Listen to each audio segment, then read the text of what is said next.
Hey guys, Cody with CJC Off-Road. It's been a minute since we have addressed my old man tan project. It was a very busy summer, fell behind on a few projects. But as you can see behind me here, the truck has slightly changed. This video, I want to talk about some of the kind of creature comforts that I've enjoyed in my 23 Super Duty and working on transplanting some of those into my third gen Ram.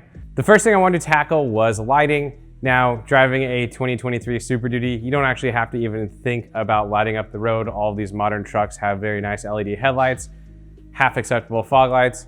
Jumping in the third gen, driving home even in the city, it's pretty quick to notice just how dim the lights are on a 2006 versus a 2023 vehicle. Now, I went with the Luxx series lights mainly just for how they look. I preferred the look of the 2 projectors versus the 4. The Nova series would actually be a brighter light. However, both of these options are going to be brighter than the factory projection housing. And one thing I do want to comment is that with the factory housings, yes, you can put an LED bulb in, but that is the exact situation where you're sitting across from another vehicle at a stoplight, sitting there being blinded by their headlights. The aim and focus is not designed for that high power LED bulb.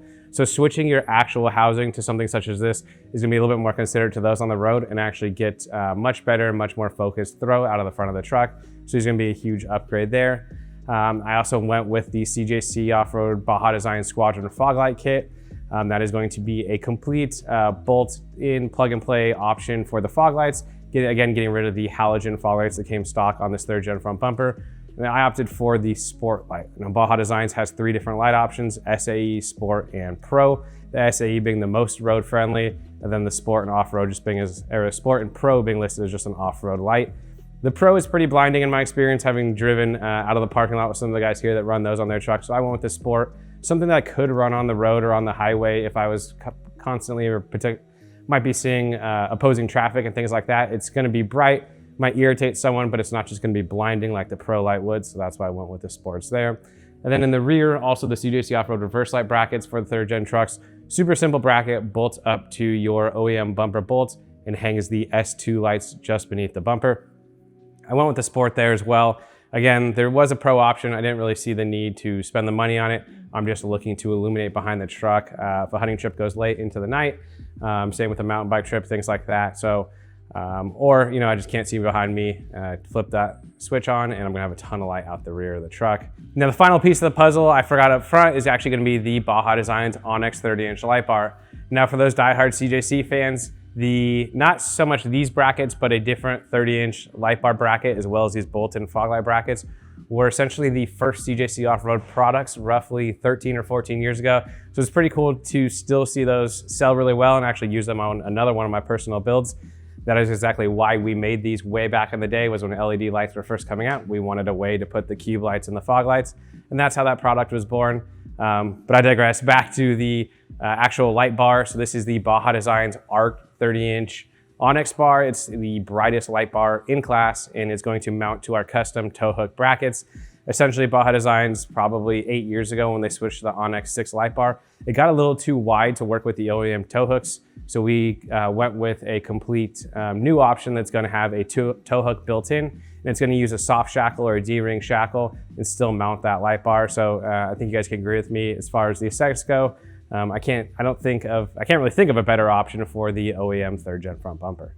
Now, controlling the lights, another thing that a modern truck comes with is the upfitters. So whether you're a Ford or a Ram guy, you can now order a truck with built-in OEM switches.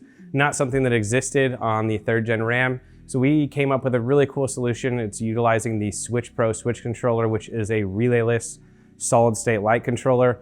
It has 8 outputs. Some of them are high power outputs, so powering a high power light bar like this or other different uses, it has no issues with.